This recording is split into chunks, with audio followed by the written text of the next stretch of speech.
Hey, what is going on everyone? My name is Tamer and welcome back to another episode of iTalk Tech.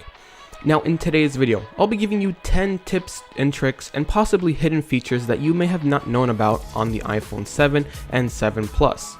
Some of these tips and tricks are iPhone 7 exclusive and 7 Plus exclusive only because they have specific hardware that other iPhones don't have. But most should be compatible even if you are just getting an iPhone 6s but are upgrading to iOS 10. Now I understand, some of you may know most of these things already, but there are others out there who don't know, and there's others out there who are just getting their first iPhone. With that all the way, if at any point in the video that you find a tip or a trick or a hidden feature that you found really helpful or really useful, go ahead and just drop a like on this video, as well as subscribe to this channel as it really helps. 1. Now a lot of major improvements have been done to Siri. Siri has become more advanced at both learning what you're saying and what is on your phone. Now where this really shows is how Siri interacts with your camera. You can use different voice commands like, "Hey Siri, show me photos from today," or "Show me photos from Hawaii," and it will open up those specific photos that you wanted. This helps you filter out from your thousands of photos and makes finding that one picture so much easier. 2. So with the iPhone 7 and 7 Plus, there's now a new home button.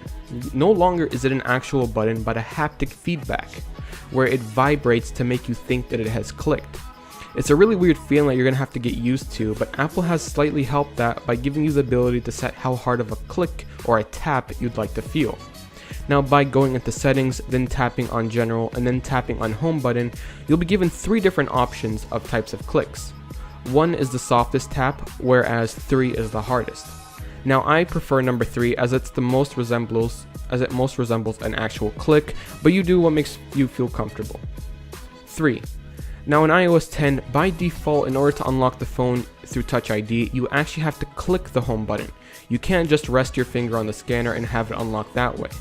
Now in order to get back to that regular mode where you can just rest your finger, you will have to access settings. Now from settings, you just go to general, then accessibility, and scroll until you see home button. Tap on home button and you will see an option where you can toggle rest finger to open. 4. Now if you're anyone like me, you have 16,000 plus unread emails, so filtering between read and unread emails gets a little hectic.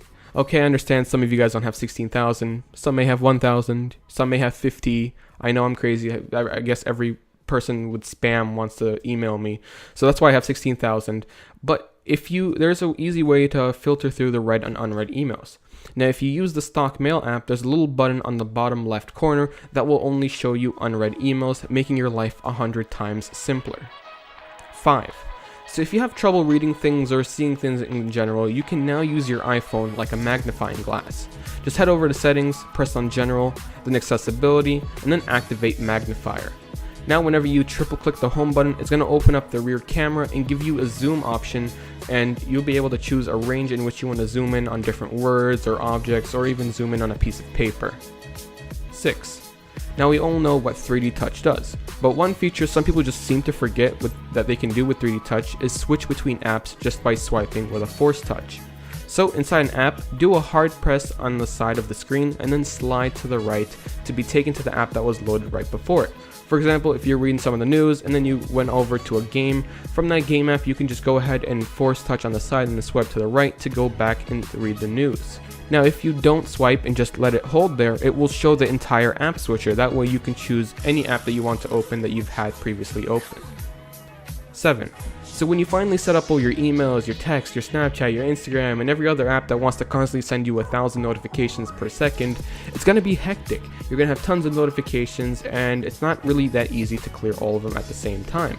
Well, now there is an easy way to clear all of the notifications at once, and that's by 3D touching the little X that's found in the notification panel and clicking clear all notifications. Now you don't have to swipe for 3 years possibly to finally get rid of all your notifications. 8. Alright, so this is going to be the last 3D Touch tip I have for you guys, and it has to do with a flashlight. So we all know what the flashlight does. It allows us to use the flashlight at night to look for stuff that we can't really see in the darkness. But before, the flashlight only had one setting. It would go at bright. You couldn't really change the brightness of the flashlight for different situations. Well, now you can. When you swipe up from the bottom of the phone to access control panel, there is the button to turn on the flashlight. Now that does what it does. It opens up the flashlight at the brightest setting. But if you 3D touch that button, you can now select how intense of a light you want. You can now choose from light to medium to bright. 9. So if you're in a group chat or just have a ton of conversations, you likely get a ton of useless pictures. I mean, I get tons of GIFs, memes, you name it, I get all types of pictures. And the problem with this is that every time you get one of those, your phone downloads them to your space and it takes up a ton of space. So now there's an option where you can download pictures from text in lower quality. Just go to settings, head down to messages, and then scroll down until you see the option of low quality image mode. Select that, and now every picture you will receive will be converted to a low quality to save space on your phone. 10. Last but not least, if you find yourself in Apple Maps looking at a destination like the airport or some type of restaurant, you can now request an Uber or a Lyft directly from the Maps app. Just find the place you're looking for, press navigate, and then it will show you a couple of options on the bottom. It's going to show you how to get there if you were to drive, if you were to walk, or to use public transportation. But there's now a new ride option that will show you Uber and Lyft prices and allow you to book and get driver information right from the Maps app. So that wraps up the 10 tips and tricks and hidden features for the iPhone 7 and 7 Plus. If you enjoyed this video and found it helpful, smash that like button below as well as hit that subscribe button. But I'll see you guys in the next one. Peace.